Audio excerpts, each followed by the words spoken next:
Assíria, e cercados por povos decididos a expulsá-los da terra que eles acreditavam que Deus destinara para eles. Dessa época até hoje, a Terra Prometida sofre com guerras constantes. Com o tempo, a Assíria conquistou o reino de Israel ao norte. Suas 10 tribos se perderam na história. Mais tarde, o reino de Judá ao sul foi esmagado pelas forças de Nabucodonosor, e seu povo foi levado prisioneiro para a Babilônia. Até que os persas destruíram a Babilônia e os descendentes de Abraão ficaram livres para voltar para a Terra Prometida. Mas a Terra Prometida estava ocupada por Roma.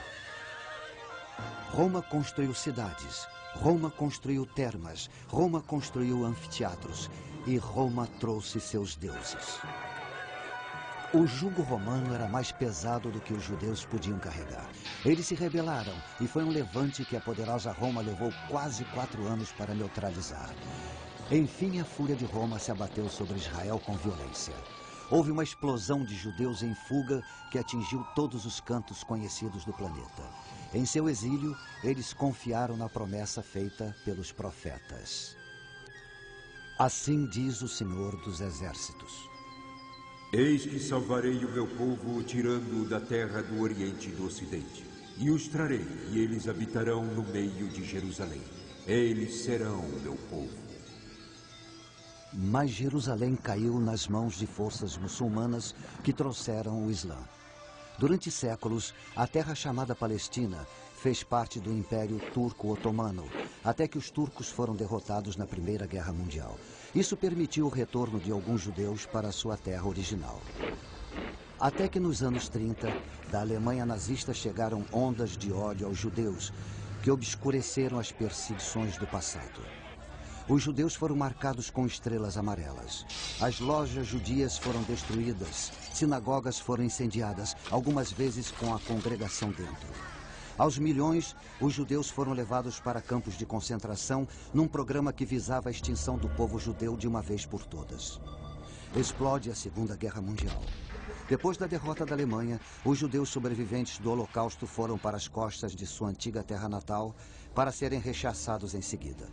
Então, depois de 9 meses de discussão, as Nações Unidas votaram pela divisão da Palestina no Estado árabe e no outro judeu. Em 14 de maio de 1948, nasceu o novo Estado de Israel.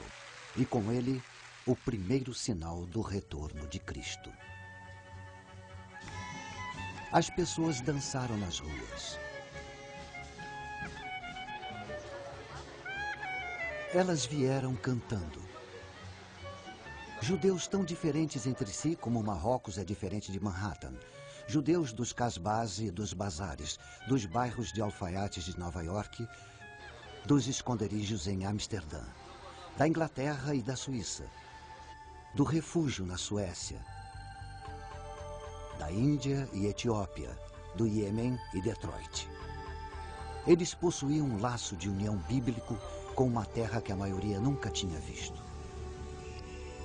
Também designarei lugar para Israel e o plantarei ali, para que habite no seu lugar e não mais seja perturbado. Estas palavras do profeta Amós foram ditas há cerca de 2.700 anos. A devolução de Israel para o mundo parecia um sonho impossível, mas uma por uma as barreiras que impediam foram afastadas. Pelas mãos de Deus, muitos acreditam.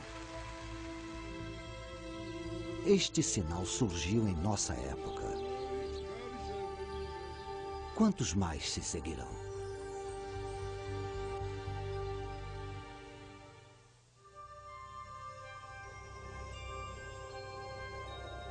O segundo sinal, a Europa unida. Respondeu o rei: verdadeiramente o vosso Deus é Deus dos deuses, o Senhor dos reis e o revelador dos mistérios.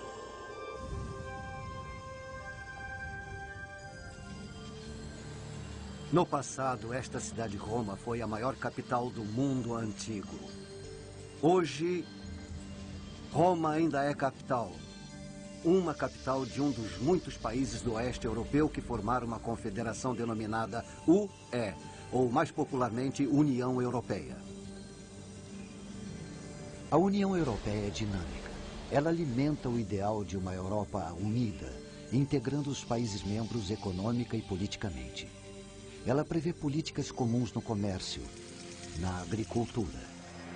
Isso exige um sistema monetário europeu único para todos os países membros. Ela mantém um parlamento multinacional.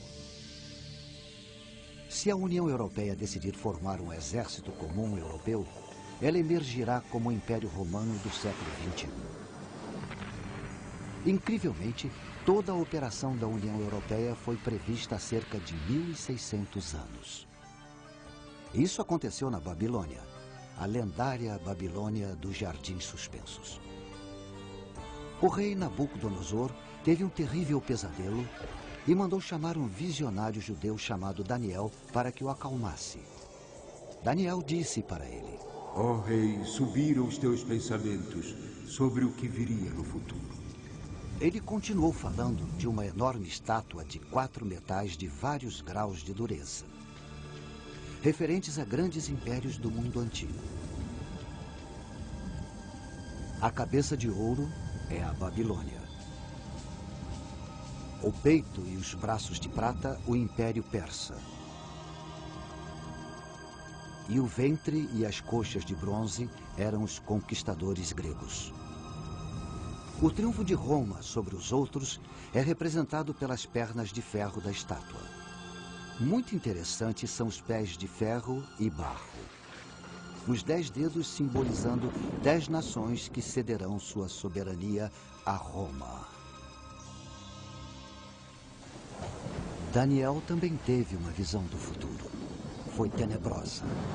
Ele viu 4 terríveis animais saindo de dentro do oceano. O primeiro, o leão alado da Babilônia. O segundo, um urso simbolizando o Império Persa. O terceiro, um leopardo simbolizando Alexandre o Grande e seu império. O quarto animal, o mais terrível de todos, Roma, que devoraria os outros 3. Ele tinha grandes dentes de ferro. Ele devorava e fazia em pedaços suas vítimas e tinha 10 chifres.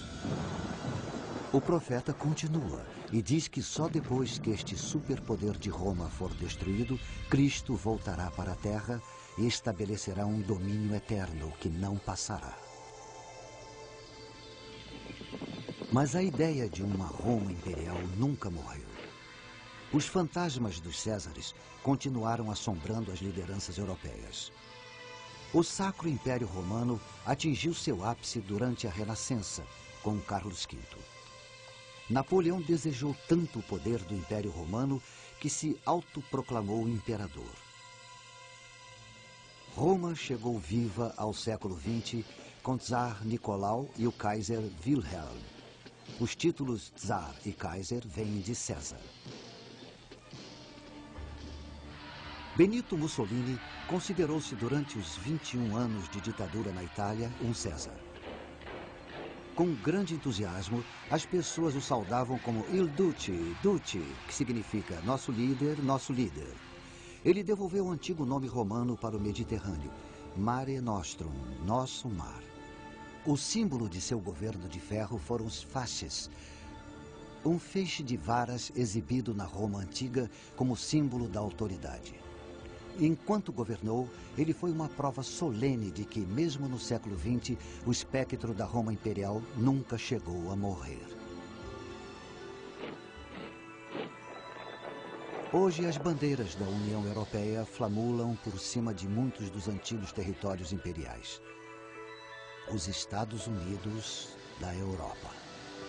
Este era o sonho pós-guerra de Winston Churchill e de Konrad Adenauer, o primeiro chanceler alemão depois da rendição nazista.